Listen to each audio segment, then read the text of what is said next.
Dito sa Amerika, wala masyadong tao sa paligid. Lalo na pag ganitong umaga. So, bihirang-bihira kang makakakita ng tao. Ito, nag-walking ako ngayong umaga. Hindi masyadong mainit. Mukhang uulan. Yan ang mga bahay dito sa lugar namin.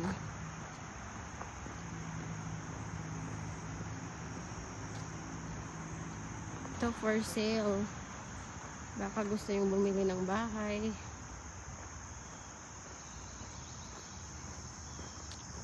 So dito sa amin mapuno. Kaya pag fall, ang daming maglalaglagan na dahon. Kasi lahat yan maglalaglagan.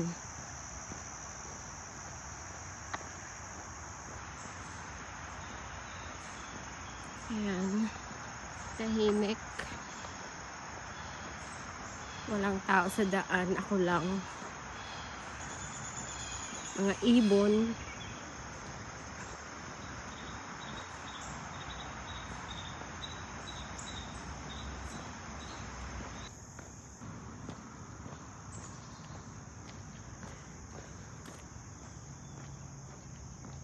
Ayan, masarap mag-walking dito. Nature.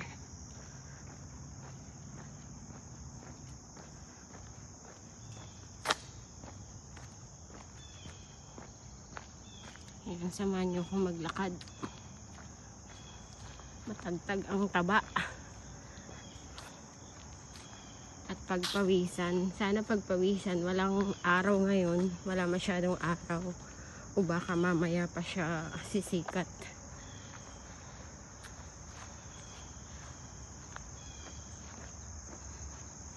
So, ganito dito. Wala masyadong tao sa daan. Ako lang. Sobrang tahimik. So, yan ang kaibahan sa atin sa Pinas. Sa Pinas, paglabas mo, ang daming tao.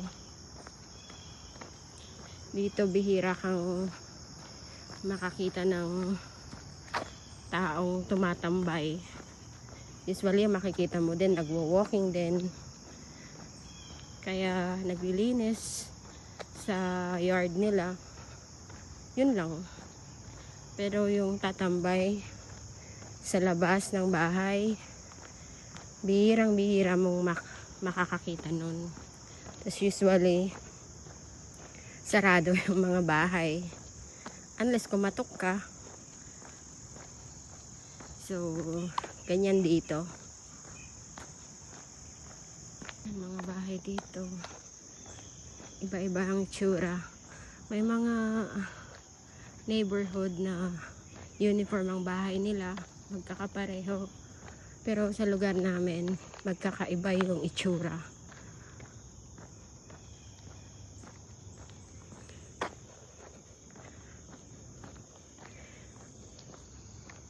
Yan, cute. Cute house. Masarap maglakad sa umaga. Pwede din sa hapon, pero sa umaga medyo mas cooler yung temperature, mas comfortable. So kaya ito, go-walking sa umaga para matagtag ang katawan. Hindi laging nakaupo lang. Mahirap pag wala ka masyadong exercise. Manghihina ka. So hanggang kaya, pilitin yung gumawa ng mga activities na makakatulong para lumakas yung katawan nyo. At maiwasan ng ma-hospital or magkasakit o uminom ng gamot. Yun ang iniiwasan natin. So ito, nature, libre. Salamat sa Panginoon sa mga pagkakataon na magawa ang mga ganito at lalakad para mapanatiling malakas ang pangangatawan. So ito guys, ito ang lugar namin dito sa Amerika. Sabi ko nga sa earlier part ng video na wala masyadong tao or wala talagang tao. Kita mo mga tao na sasakyan lang.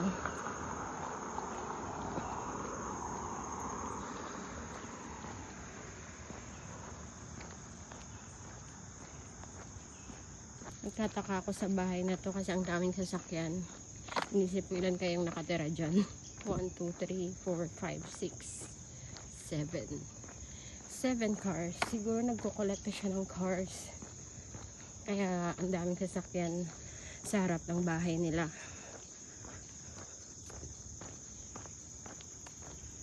So ito, malapit na ang fall. Fall na pala ngayon. Ayan o. Ganda ng harap nila. Maraming bulaklak. Fall na ngayon. So, in few days, mag-iiba na yung kulay ng mga dahon. Magiging dilaw na siya. Yung iba nga, may dilaw na. Tapos, dito sa lugar namin, mas marami ang nagkukulay dilaw yung dahon, pero sa ibang lugar nagkukulay orange or even red. Pero dito sa amin kadalasan kulay dilaw, nagto-turn into yellow yung mga dahon, and then naglalaglagan na siya sa ground. So and then after ng fall, winter na. So, lalamig na uli ang panahon. Medyo challenging sa akin ang lamig. Kaya, mas gusto ko yung warm weather. So, ito yung park. Malapit sa amin. Ayan si Kuya. Anong ginagawa niya? Tai Chi? I don't know. Oh, the squirrel. So, ito tayo sa trail. May basketball court. So, may playground para sa mga chikiting. May gazebo din. So, papasok na tayo sa trail.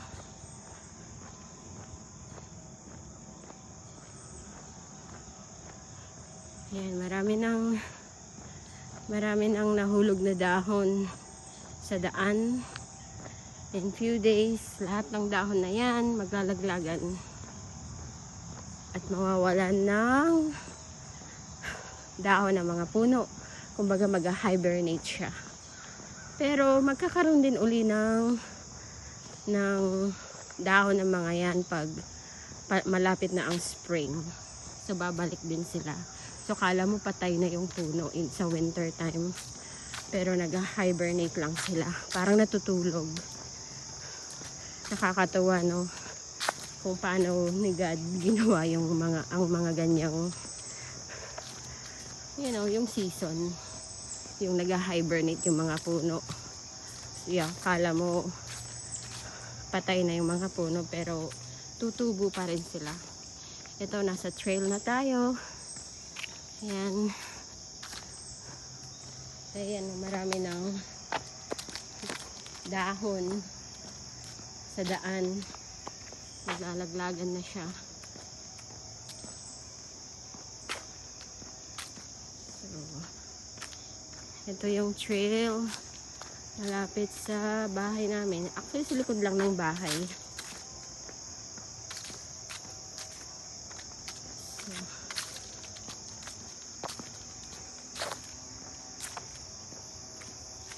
Guys, kumusta kayo? Ito, nag-walking ako, nagpapapawis.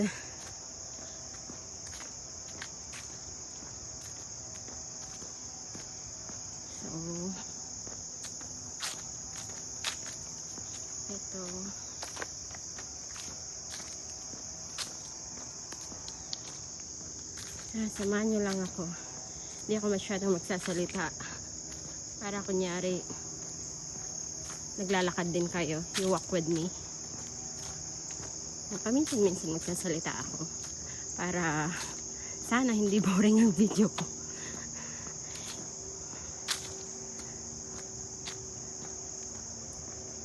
Hindi ako magaling mag-storyteller.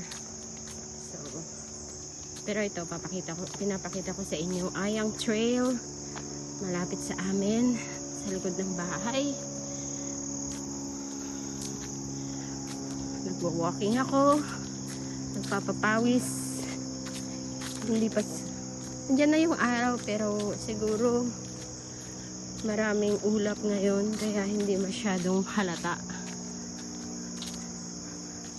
Pero grateful ako pag hindi umuulan. Kaya hindi masyadong hindi malamig. Kasi mas marami kang magagawang activity outdoor pag hindi umuulan o kaya hindi malamig sa labas. Compare pag winter or maulan, limited lang yung pwede mong magawa outside the house.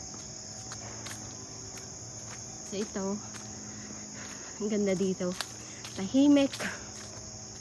So mag-isip. So mag-pray. Sabi ko pala kanina, di ako masyadong magsasalita, pero ito nagdadaldal pa rin ako. Kayo ba guys? Tanong ko lang. Ano ba yung mga pinagpipray nyo lately?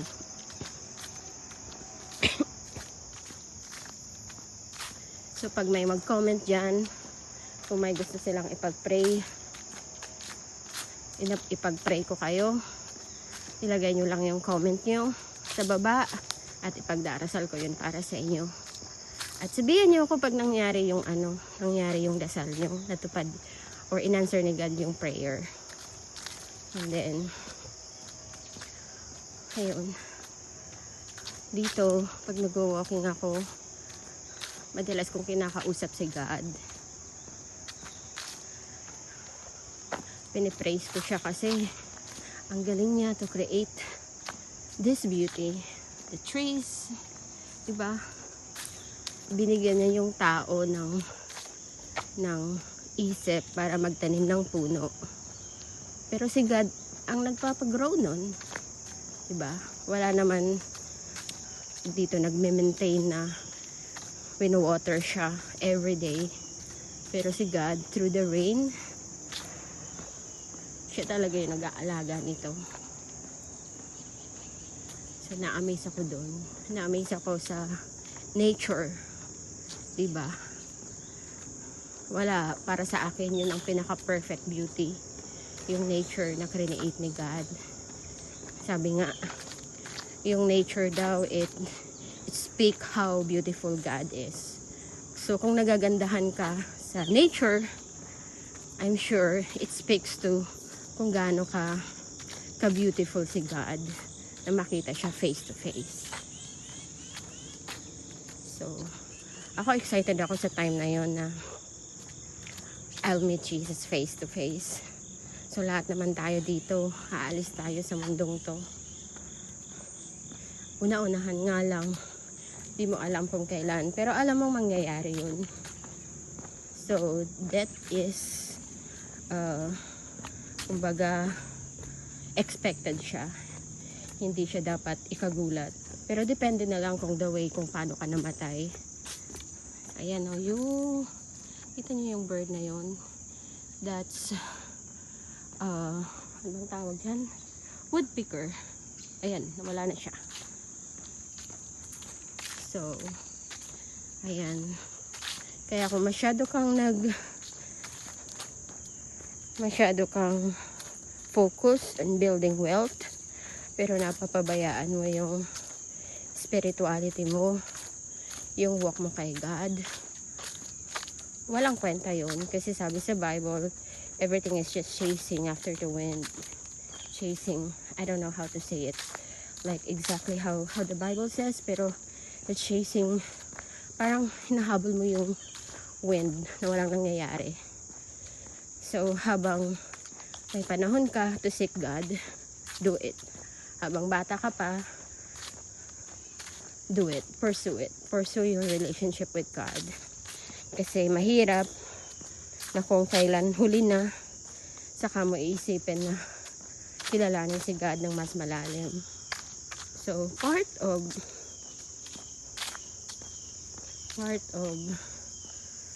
knowing God is obedience. Obeying Him. Obeying His Word, yung Bible. So, I think babalik na ako. Umikot na ako. Obedience. Kasi walang kwenta ang pagkilala kay God kung hindi ka mag-obey. Kung hindi mo susundin kung ano yung sinasabi niya through the Bible.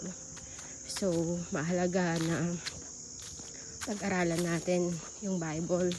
Hindi lang yung sinasabi ng tao.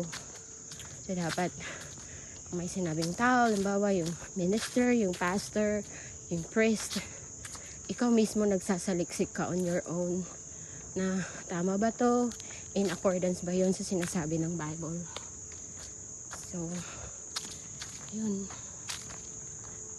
So, pabalik na ako. So, yun. Ang ganda. Pero anyway, guys, dumaldal na ako. So, kung nakarating ka sa point na to ng video, maraming salamat sa pakikinig.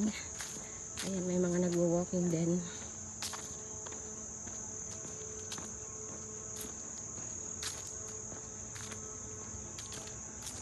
Ito yung bridge.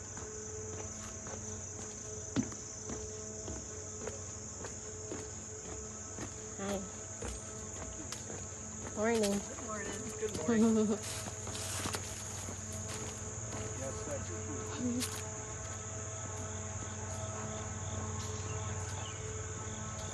Ayan, salamat sa pakikinig at pagsama sa akin.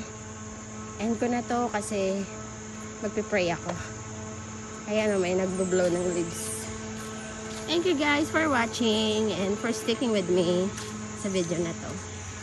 Again, if you have something to pray about, na gusto kayong ipag-pray ko, please put it in the comment and I will be praying for it. Okay, and then get back to me pag in-answer ni God yung prayer niyo.